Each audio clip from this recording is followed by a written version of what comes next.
Hi welcome to the deep learning from scratch. Previous session के अंदर हमने बड़ा एक इंपॉर्टेंट टॉपिक डिस्कस किया कि पैरामीटर ट्यूनिंग क्या है और हम किस तरह से पैरामीटर को ट्यून करने के बाद हम ये जान सकते हैं कि एक्चुअली हमारे पास जो बैच साइज़ की क्वांटिटी है वो अप्रोप्रिएट क्या है, या इसी तरह एपक्स।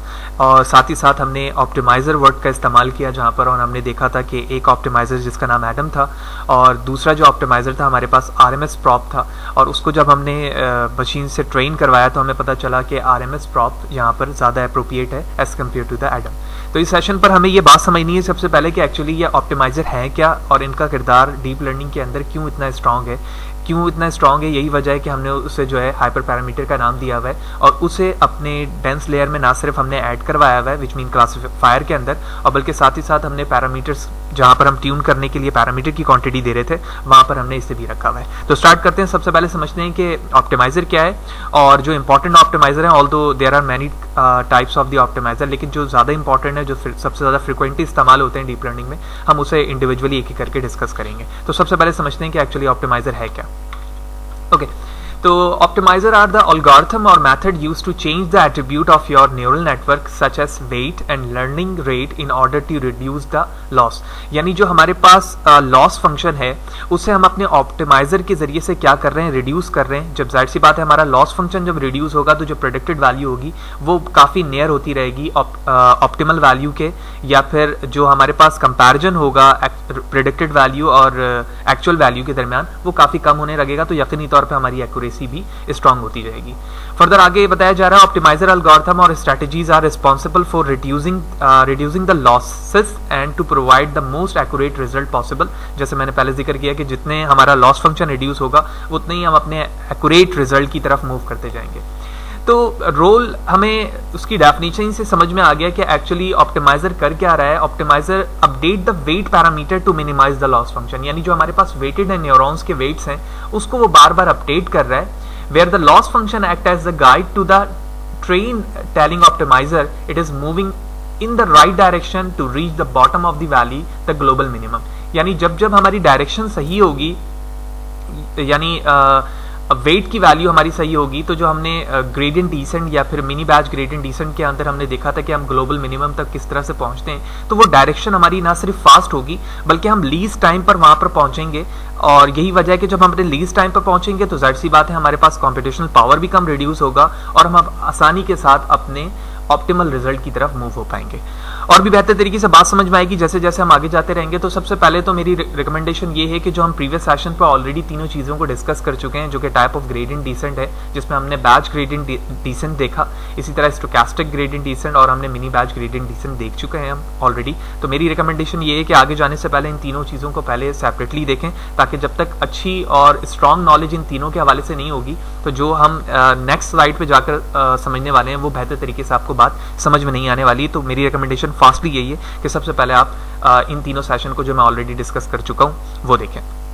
ओके, तो ऑप्टिमाइजर के डिफरेंट टाइप पे जाने से पहले हमें सबसे पहले यहाँ पे ये समझना है कि एक्चुअली ग्रेडियंट डिसेंट या फिर मिनी बैच ग्रेडियंट डिसेंट में हमारे पास मोमेंटम का कॉन्सेप्ट क्या है। ठीक है, तो अक्सर जगह आप ये बात सुनते हैं या डिफरेंट आर्टिकल्स या बुक्स में भी ये चीज़ें मौजूद हैं कि ग्रेडियंट डिसेंट का एक कॉन्सेप्ट तो है कि हम अपने ग्लोबल मिनिमम को तलाश कर रहे हैं, लेकिन मोमेंटम से क्या मुराद है। ठीक है, समझते हैं इस बात को।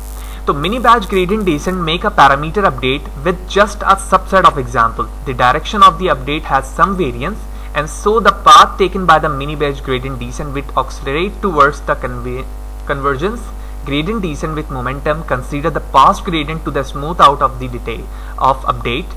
It computes an exponentially weighted average of your gradient. तो जो हमारा ग्रेडियंट डिसेंट सिर्फ पहले सिंपल वे पर काम कर रहा था, ग्रेडियंट डिसेंट विथ मोमेंटम के अंदर जो उनका वेटेड जो वेट की वैल्यू है वो एवरेज एक्सपोनेंशियल फॉर्म पर आ जाएगी। ठीक है, ये बात समझ में आएगी एग्जांपल पे अभी मैं बताता हूं आपको। And then use the gradient to update your weight instead it work faster than the standard gradient descent algorithm. यानी जब आप वेटेड एवरेज लेंगे एक्सपोनेंशियली तो आप देखेंगे कि जो सिंपल ग्रेडियंट डिसेंट की वर्किंग थी वो इससे फास्टली हो जाएगी। सबसे पहले एक सिंपल एग्जांपल देखते हैं। देखो हमारे पास लेफ्ट साइड पर एक शख्स है जो कि माउंटेन के पीक यानी इस पोजीशन पर पहुंचने वाला है। तो जो हमारा ग्रेडियंट डिसेंट का रूल कहता है वो ये कहता है कि जिस स्टार्टिंग पॉइंट पर वो होगा, फॉर एग्जांपल ये इसका स्टार्टिंग पॉइंट है, तो जहां तक हमारे पास ढलान या स्टीप मौजूद है तो इसकी ये कोशिश होगी कि वो बड़े से बड़े स्टेप्स के साथ मूव हो। ठीक है, तो फॉर एग्जांपल ये इसका फर्स्ट स्टेप था, ये इसका सेकंड स्टेप था, फिर ये थर्ड था, लेकिन जैसे देखोगे कि ये इसके नियर पहुंचेगा ना तो इसका स्टेप बिल्कुल कम होता जाएगा। इसकी वजह ये है कि अगर इसने इसी स्टेप को आगे फॉलो किया तो वो मुमकिन है कि वो इस पोजीशन पर आ जाए या फिर इस पोजीशन पर आ जाए। तो हमें इस तरह से भी अपनी मशीन को ट्रेन नहीं करना है कि जो उसकी डेस्टिनेशन है वो उससे बाहर चला जाए, ठीक है। तो इसी पूरे प्लॉट वर्किंग को हमने यहाँ पर डाउनवर्ड टॉप डाउन व्यू पर शो करवाया गया है। ये जो स्नैप है ये टॉप डाउन व्यू है इसी माउंटेन की, जहां पर हम अपने इस ग्लोबल मिनिमम यानी अपनी डेस्टिनेशन तक पहुंचने जा रहे हैं। तो अगर मैं एग्जांपल पे अज्यूम करता हूं कि हमारे पास सिर्फ ग्रेडियंट डिसेंट की एग्जांपल है, तो हमें पता होना चाहिए, हम ऑलरेडी डिस्कस कर चुके हैं कि ग्रेडियंट डिसेंट क्या करता है, पूरे होल डेटा सेट को एक साथ लेता है। यही उसका डिसएडवांटेज भी है कि उसके अंदर जो कंप्यूटेशनल पावर है वो ज्यादा इस्तेमाल होती है। तो वो एक ही डेटा सेट पर वेरिएशन करके इस तरह से चलेगा और ऐसे करते करते करते वो अपने डेस्टिनेशन पर पहुंच जाएगा। तो इस चीज को ओवरकम करने के लिए हम मिनी बैच का इस्तेमाल करते हैं। मिनी बैच क्या करता है, पूरे होल डेटा सेट को डिफरेंट चंक में डिवाइड करता है और उसके बाद वो अपने डेस्टिनेशन तक जाने लगता है। ये जो एग्जांपल है यहाँ पर मैं एज्यूम करता हूँ ये इसकी पोजीशन ए है, ये बी है और ये सी है। तो अब मैं क्या कर रहा हूँ, मिनी बैच ग्रेडियंट डिसेंट का इस्तेमाल कर रहा हूँ, जिसके अंदर जो हमारे पास एक सबसेट है डेटा का वो ए से बी तक जाने के लिए, फिर बी से सी तक जाने के लिए और डी ई, इसी तरह पोजीशन मूव होती जा रही है। अच्छा, अब सवाल ये है कि इसमें वेरिएशन ज्यादा क्यों है। हालांकि अभी मैंने जो थोड़ी देर पहले रेड मार्कर से यहाँ पर लाइन लगाया है, ये पूरा ग्रेडियंट डिसेंट होल बैच पे, यही वजह है कि इसके अंदर जो वेरिएशन है वो नहीं के बराबर है या बहुत कम होगी, ठीक है, ऑल्दो। लेकिन जब हम मिनी बैच के अंदर उसी काम को कर रहे हैं तो आप देखेंगे कि आपके पास जो डेटा के अंदर नॉइसेज है ना वो ज्यादा होंगे। जब डेटा में नॉइसेज ज्यादा होंगे तो आप देखेंगे कि आपकी जो वेरिएशन है वो ज्यादा होने लगेगी, और लेकिन जैसे जैसे आप अपने पोजीशन के करीब पहुंचते जाओगे वेरिएशन कम होती जाएगी और एट लास्ट अपनी डेस्टिनेशन तक आप पहुंच जाएंगे। अब यहां पर एक बात हमें समझनी होती है कि जो हमारे पास वेरिएशन है डेटा में, ठीक है, ये अगर ऊपर की तरफ जा रहा है तो हम देख रहे हैं कि ये चीज ज्यादा ऊपर ना चले जाए कि ये बिल्कुल अपने बॉडी से ही बाहर हो जाए, ठीक है। तो इस चीज को हमें ओवरकम करना है कि ये चीज बिल्कुल आउट ना हो। तो जब भी हमारी वेरिएशन का ये जो वे है जो ऊपर की तरफ जा रहा है तो हम अपनी देख रहे हैं कि हमारी लर्निंग बिल्कुल स्लो है, यानी मैं कह सकता हूं कि डायरेक्शन जब ऊपर की तरफ है तो वो स्लो मूव पर है। लेकिन अगर आप हॉरिजॉन्टल डायरेक्शन देखो तो ये चीज हम चाहते हैं क्या है कि ये फास्ट हो, ठीक है। यकीनी तौर पर जब ये फास्ट होगी तभी तो वेरिएशन हमारा कम होने लगेगा। जब वेरिएशन कम होने लगेगा तो हम देखेंगे कि हम कम वेरिएशन के साथ लाइट वे पर अपने डेस्टिनेशन तक जा सकेंगे, और यही चीज हमें क्या प्रोवाइड करता है, ग्रेडियंट डिसेंट विद मोमेंटम। तो जब हम ग्रेडियंट डिसेंट के साथ मोमेंटम के कॉन्सेप्ट को ऐड करवाते हैं तो हम देखते हैं कि जो हमारी लर्निंग है, जो लर्निंग स्टेज है as compare to the only gradient descent या फिर मिनी बैच ग्रेडियंट डिसेंट, वो फास्ट होती है और हम अपने डेस्टिनेशन तक बड़े ईज के साथ पहुंच सकते हैं। फॉर एग्जाम्पल अगर मैंने अपने इस कॉन्सेप्ट को इसके अंदर ऐड किया तो अब जो वेरिएशन है, फॉर एग्जाम्पल मैं मार्कर चेंज करता हूं, ठीक है, फॉर एग्जाम्पल स्टार्टिंग पॉइंट ये, तो अब आप देखोगे जब आप अपने मोमेंटम को इसके अंदर ऐड करवाओगे ना, वो सारी चीजें मैथ से रिलेटेड है, वो मैं नेक्स्ट स्लाइड पे आपको बताता हूं। तो जो वेरिएशन इस फॉर्म पर थी अब वो ऐसे होने लग गई, लाइटर वेरिएशन होने लगा और हम इजीएस्ट वे पर अपने डेस्टिनेशन तक पहुंच गए by using the concept of momentum. Next slide पे देखेंगे कि एक्चुअली मैथ्स क्या इन्वॉल्व है और ये सारी चीजें किस तरह से होंगी। ओके, बैक प्रोपेगेशन सिंपल की बात करूं, जब हम सिर्फ ग्रेडियंट डिसेंट या मिनी बैच ग्रेडियंट डिसेंट इस्तेमाल कर रहे होते हैं तो वहां पर हम यूज करते हैं DW which mean derivative only, derivative of weight या फिर derivative of bias to update our parameter, ठीक है ना। अपने पैरामीटर को अपडेट करने के लिए इन दोनों चीजों को हमें क्या करना होता है, अपडेट करना होता है, विदाउट मैं मोमेंटम की बात कर रहा हूं। तो इसमें जो हमारे पास वेट प्रीवियस है वो new wait minus learning rate multiply by derivative of W होता है। हमें पता है लर्निंग रेट को हम इस तरह से जाहिर करते हैं और यहाँ पर हम वैल्यूज एक लेते हैं जो कि स्मॉलेस्ट वैल्यू होती है, जिसके जरिए से हमारा वेट बार बार अपडेट होती रहती है। सारी चीजें प्रीवियस सेशन पे मैं बता चुका हूं और इसी तरह फॉर्मूला हमारे 22 का होता है। लेकिन जैसे ही बात हम ग्रेडियंट डिसेंट विद मोमेंटम की करते हैं तो उसमें बताया जा रहा है in momentum instead of using DW and DB independently for each epoch, यानी हर एक एपक के लिए अगर आप इंडिपेंडेंटली जो इस्तेमाल कर रहे हैं इसके बजाय हम क्या करेंगे, we take the exponentially weighted average of DW and DB, ठीक है। तो अब हमें क्या करना है, एक्सपोनेंशियली वेटेड ऑफ एवरेज लेना है, किसका, अपने वेट का और 22 का। यही वजह है कि जो हमारी इक्वेशन थी वो चेंज हो गई। तो VW यहाँ पर इंडिकेट कर रहा है वेलोसिटी को, हम जो कि मोमेंटम के अंदर इस्तेमाल होता है, जो फिजिक्स का एक स्टैंडर्ड फार्मूला है, वेयर यहाँ पर जो अल्फा या फिर बीटा होगा ये हमारा हाइपर पैरामीटर है, इसकी वैल्यू नीचे बताई जा रही है क्या होगा, और फिर velocity of the dw plus 1 minus multiply by beta and multiply by dw। तो इस तरह से ये सिंप्लीफाइड हमारा वेटेड एवरेज का फॉर्मूला बन जाता है, जिसके जरिए से जो वेरिएशन थी हमारे पास सिंपल ग्रेडियंट डिसेंट पे वो चेंज हो जाती है। अगर मैं बात करूं बीटा की, तो बीटा एक हाइपर पैरामीटर है जिसकी रेंज वैल्यू होती है 0 से 1 के दरमियान होती है। नॉर्मली जो स्पेसिफिक या फिर वेल नोन एक्सपेरिमेंटल साइंटिस्ट हैं वो कहते हैं कि इसकी वैल्यू बीटा की ज्यादातर 0.9 रखी जाती है, जिसमें रिजल्ट ज्यादा अप्रोप्रिएट आता है। It's at the weight between the average of previous value. करता क्या है ये? It's at the weight between the average of previous value and the current value to calculate the new weighted average. ठीक है, तो इसका काम ही यही है कि वो वेट को एवरेज दे रहा है बिटवीन कौन सा, प्रीवियस वाले और न्यू वाले से, ताकि जो नया वेट आने वाला है वो उसका क्या हो, एवरेज हो।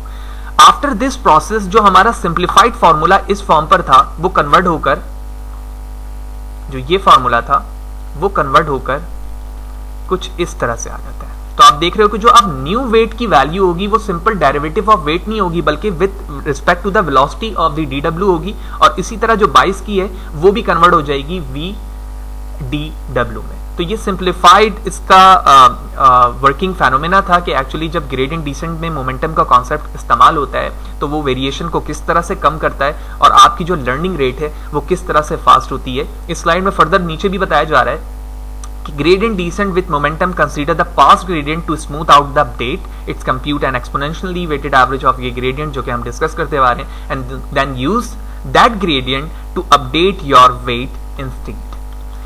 तो होपफुली ये तमाम चीजें क्लियर होंगी। इससे रिलेटेड कोई भी क्वेश्चन है कमेंट सेशन पे जरूर बताओ। मैं 2 चीजें लास्ट में आपसे डिस्कस करना चाह रहा हूँ, और पहली कोशिश तो मेरी ये होती है कि मैं कुछ इजीएस्ट वे पे आर्टिकल आपसे डिस्कस करूं, लेकिन एक मुझे बड़ा अहम सर्वे पेपर मिला जो कि डिफरेंट काइंड के ऑप्टिमाइजर पर है। मैं सजेस्ट करूंगा कि आप ये देखें। सबसे पहले मैं आपको आर्टिकल शो करता हूं और उसके बाद ये सर्वे पेपर आपको डाउनलोड करने का मेथड भी बताता हूं कि ये आप किस तरह से इजीएस्ट वे पर डाउनलोड करके इसे रीड कर सकते हैं।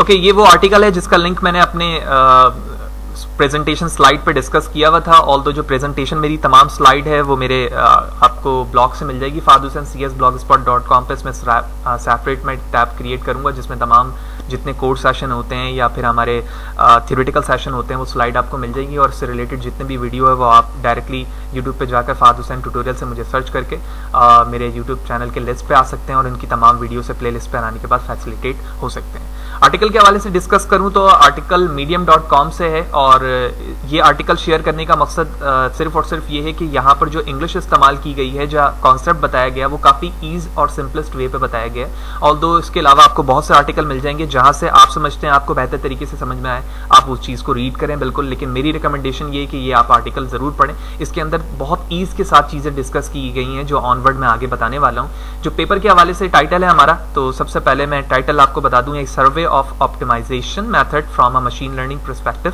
मैंने इसे कॉपी किया। कॉपी करने के बाद गूगल पे आप लिखेंगे SCI हब।